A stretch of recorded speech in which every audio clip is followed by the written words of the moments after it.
Every winter, the desolate shores of Block Island are shrouded in an unnatural gloom, where the spectral glow of a doomed vessel, the Palatine, haunts the eyes of those brave enough to look upon it. The ship, once aflame with the agony of the forsaken, lingers still, its fiery wrath a chilling reminder that some horrors never die.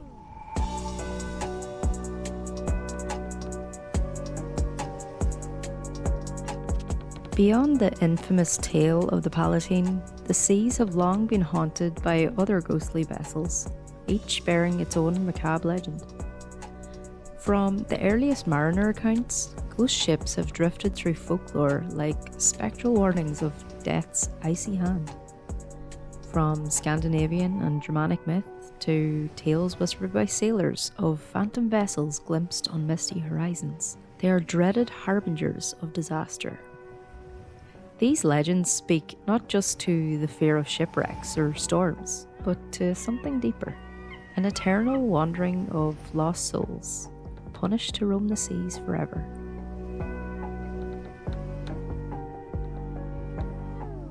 In the year 1811, Dr. Aaron C. Wiley, a Block Island resident, described the Palatine light. The people who have always lived here are so familiarised to the sight that they never think of giving notice to those who do not happen to be present, or even of mentioning it afterwards. The light looks like a blaze of fire 6 or 7 miles from the northern part of Block Island. Sometimes it's small, like the light from a distant window. Sometimes it's as big as a ship and wavers like a torch. Wiley first saw it in February of 1810. It was large and gently lambent, very bright, broad at the bottom and terminating acutely upward, he wrote. I saw it again on the evening of December 20th. It was then small, and I supposed it to be a light on the board of some vessel, but I was soon undeceived. It moved along, apparently parallel to the shore, for about 2 miles in the time that I was riding one at moderate pace. Full disclosure, the Palatine was actually named Countess Augusta. It carried 240 immigrants from the Palatine region of southwest Germany. The ship sailed from Rotterdam in August of 1738 under Captain George Long and a 14-man crew.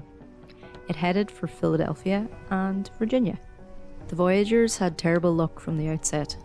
The ship carried contaminated water, and passengers and crew died of disease even as stormy seas pushed them off course northward. After the captain died, first mate Andrew Brooke took charge. Supplies dwindled and he charged passengers for food rations. Brooke tried to steer the ship between Block Island and Long Island Sound, but a blinding snowstorm drove it aground in the northern tip of Block Island at Sandy Point. The islanders buried about 20 passengers who died in the wreck, and then in 1947, the Block Island Historical Society put a marker at the site of the Palatine graves. At least 2 passengers settled on the island, and the crew may have scuttled the ship out at sea, or they may have set it on fire. There is some evidence, though, that the ship was repaired and sailed on to Philadelphia.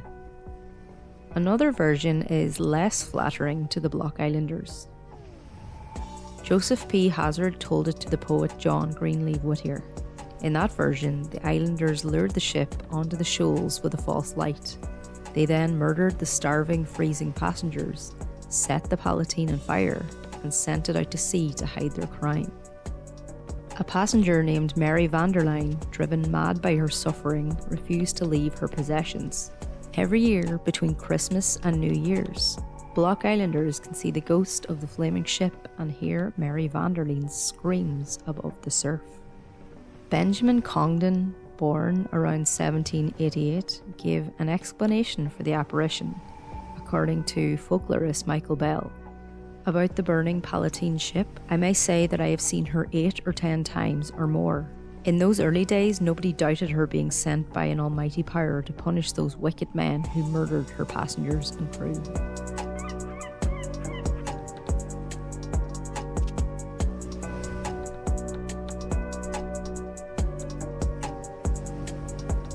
For the earliest tales of ghost ships, we have to go back to Scandinavian and Germanic legend. In the dark and foreboding prophecies of Norse mythology, Nagfar is not merely a ship but an omen of the world's final doom. Constructed from the untrimmed nails of the dead, Nagfar is a ghastly vessel foretold to break free from its moorings when the very fabric of existence begins to unravel. During the cataclysmic event of Ragnarok, when the stars have vanished and the earth quakes violently, the ships will be loosed upon the world, ferrying legions of monsters and giants. Under the command of the fearsome Jotun Hrym, Nagfar will sail to the battlefield where its grotesque crew will engage in the final apocalyptic struggle against the gods. Attested in the poetic Edda, the ship embodies ultimate doom as it carries the forces of chaos to their war with the divine, like the cursed ship of Baron Falkenberg in the North Sea, where souls are eternally gambled away in games of dice.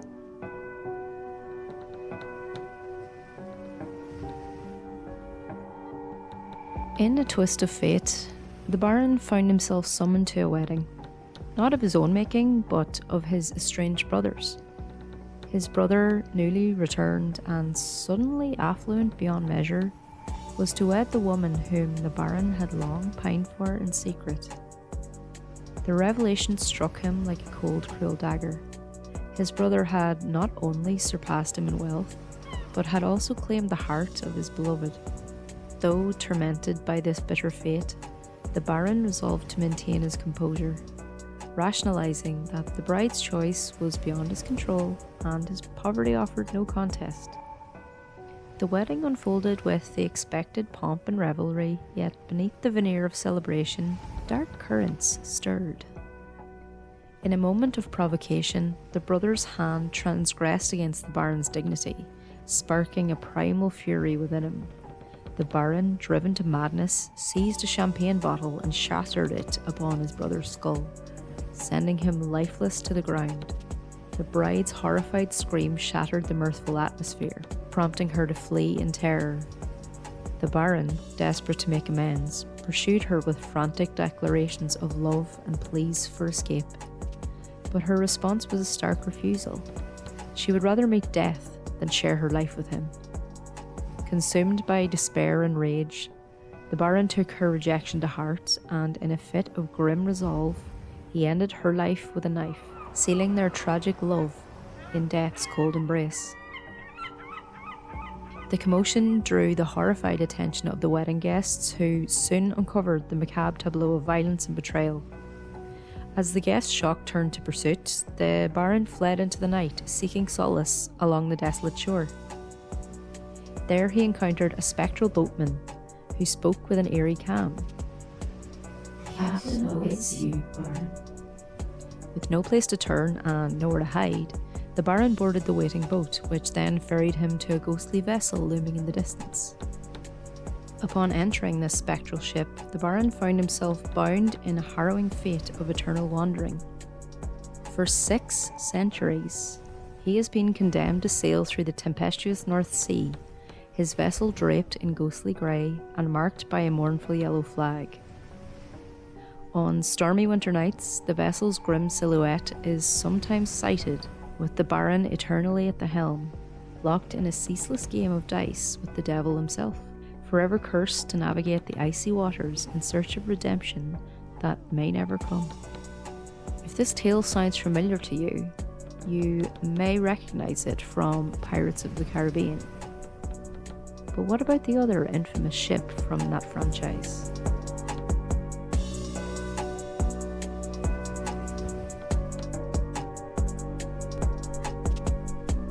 The tale of the Flying Dutchman is one of doom and despair, like the heavy fog that clings to this cursed vessel.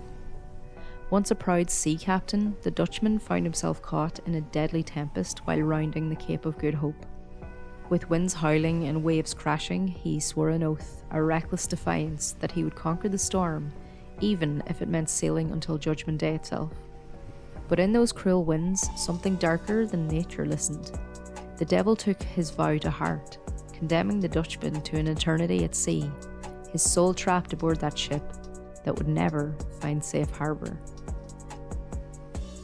There was, however, one faint glimmer of salvation. If he could find a woman who would love him faithfully until death, he might yet break free of his hellish fate. But his respite was as elusive as the mist. He was allowed ashore only once every 7 years to seek the heart that could redeem his soul. In Wagner's haunting opera, this tale unfolds like a slow dirge, first in the stormy overture, then in the forlorn notes of Senta's ballad, and finally in the tragic action. We find ourselves on the shores of a secluded cove, where a Norwegian captain, Daland, struggles to dock his vessel. Unbeknownst to him, another ship looms in the distance. Black-masted, its sails dripping red like bloodstains in the night. It is the Dutchman's ship, and his time to walk among the living has come again. Daland and the Dutchman meet, and the cursed captain learns of Senta, Daland's daughter. She becomes the Dutchman's last desperate hope for salvation. He offers Daland untold wealth in exchange for her. Senta, obsessed with the legend of the Dutchman, gazes at a painting of him, vowing that she will be the one to free him from his curse. When the Dutchman and Senta meet, their fates are sealed. She swears eternal love, but jealousy, suspicion, and misunderstandings begin to unravel their fragile bond.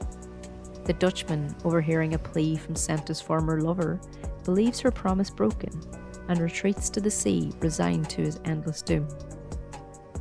But Senta, in a final act of tragic devotion, ascends a cliff and, as the Dutchman sails away, casts herself into the dark waters below. Her death shatters the curse. The Dutchman's ship crumbles, dissolving into the abyss, as a vision of Senta's sacrifice offers him peace at last, her love carrying him beyond the reach of damnation.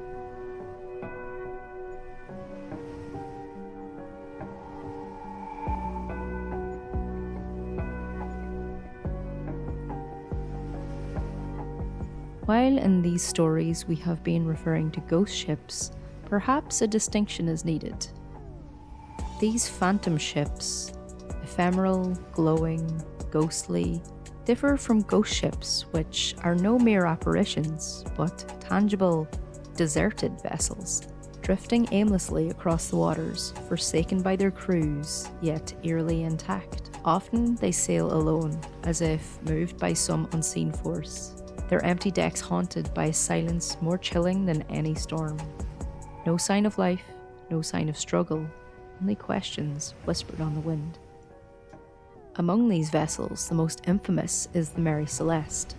She departed New York on November 5th, 1872, manned by a crew of 7 souls, accompanied by the captain's wife and their young daughter. Their cargo, denatured alcohol, a bitter substance unfit for any mortal consumption, rested quietly in the hold, but it was not the alcohol that left its mark on our story. On December 4th, 1872, the Mary Celeste was found adrift by the Canadian ship De Gracia. She bobbed along the waves, forlorn and with no sign of her crew. Not a soul stirred aboard the ghostly ship. The sea had seeped into her hull, but not quite enough to sink her. The cargo remained untouched.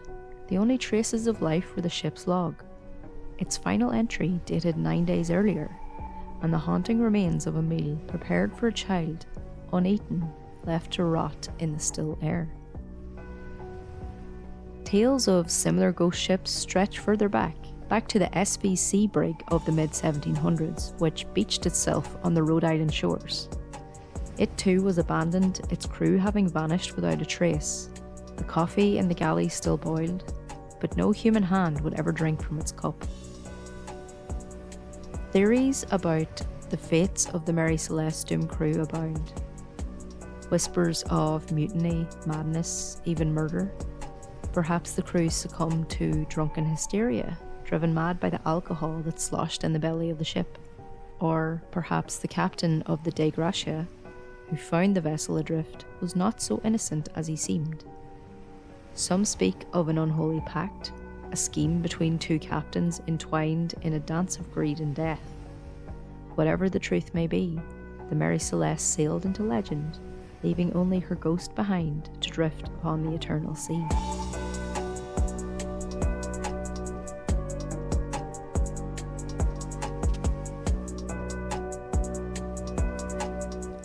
And so, as the bitter winds claw at the shores and the deep, blackened sea groans beneath the weight of its ancient sorrows, we are left to ponder, what unseen horrors haunt the eternal night? The tale of the flaming Palatine, flickering like a cursed spectre upon the waves, speaks not merely of lost ships and forgotten souls, but to the terrible depths to which the human spirit can sink. Oh, how the cries of the damned mingle with the roar of the surf, how the shadowy forms drift, silent, forsaken, upon that spectral tide, their fates sealed in the gory annals of the sea.